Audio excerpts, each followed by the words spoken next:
नमस्कार, super India news TV में आपका स्वागत है। मैं हूं राजेश आर्य। आइए देखते हैं आज का विशेष समाचार। विशेष समाचार क्या है? कांग्रेस का मंथन।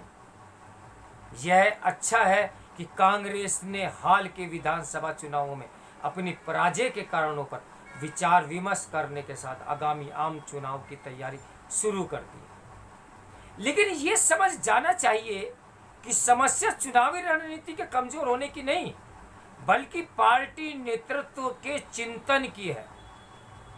फिलहाल यह कहना कठिन है कि कांग्रेस में शामिल होने जा रहे चुनावी रणनीतिकार प्रशांत किशोर ने पार्टी नेतृत्व को जो रणनीति सुझाई उस पर कितना अमल होगा।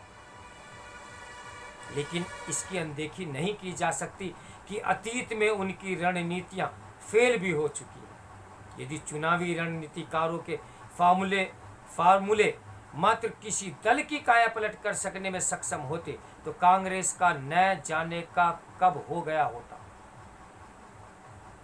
यह भविष्य बताएगा कि कांग्रेस नेतृत्व को लेकर 370 सीटों पर आगामी आम चुनाव लड़ने और शेष सीटें सहयोगी दलों को देने का प्रशांत किशोर का सुझाव कितना कारगर सिद्ध होगा। लेकिन यह ध्यान रहे कि कांग्रेस ने अतीत में ऐसा करके ही अपनी राजनीति जमीन खोई है।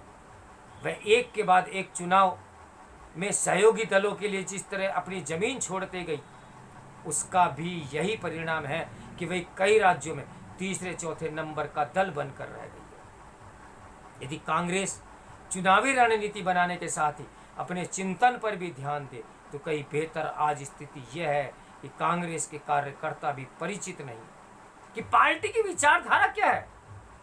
उसके पास ऐसे सवालों का कोई जवाब नहीं होता कि जो कांग्रेस केरल में वाम दलों के खिलाफ चुनाव लड़ती है, वही बंगाल में उनसे मिलकर चुनाव लड़ती है। क्या ये अजीब नहीं कि राहुल गांधी हिंदू और हिंदुत्व में अंतर देश भर को तो समझाते हैं, लेकिन शिवसेना को समझाने में नाकाम रहते हैं। ये समझना भी कठिन है कि वह जिन उद्यमियों को मोदी सरकार का एजेंट बताते हैं, कांग्रेस शासित राज्य सरकार उन्हें ही अपने यहाँ क्यों आमंत्रित करती है। ये समझ आता है कि कांग्रेस बेरोजगारी का सवाल उठाए, लेकिन आखिर उद्योगपतियों को लांछित करने का क्या मतलब?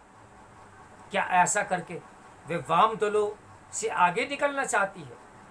पता नहीं कि कांग्रेस अपनी कमजोरियों पर कितना मंथन करती है, लेकिन उसे अपने साथ साथ उन दलों का भी आचरण देखना होगा जो उसके करीबी अथवा संभावित सहयोगी हैं। ऐसे राजनीतिक दल संघीय ढांचे की चर्चा तो खूब करते हैं, लेकिन उसके ही खिलाफ काम करने का कोई मौका नहीं छोड़ते। क्या ये किसी से छिपा हुआ है कि डीएमके और तृणमूल कांग्रेस जैसे दल किस तरह संघीय ढांचे को चुनौती देते रहते हैं?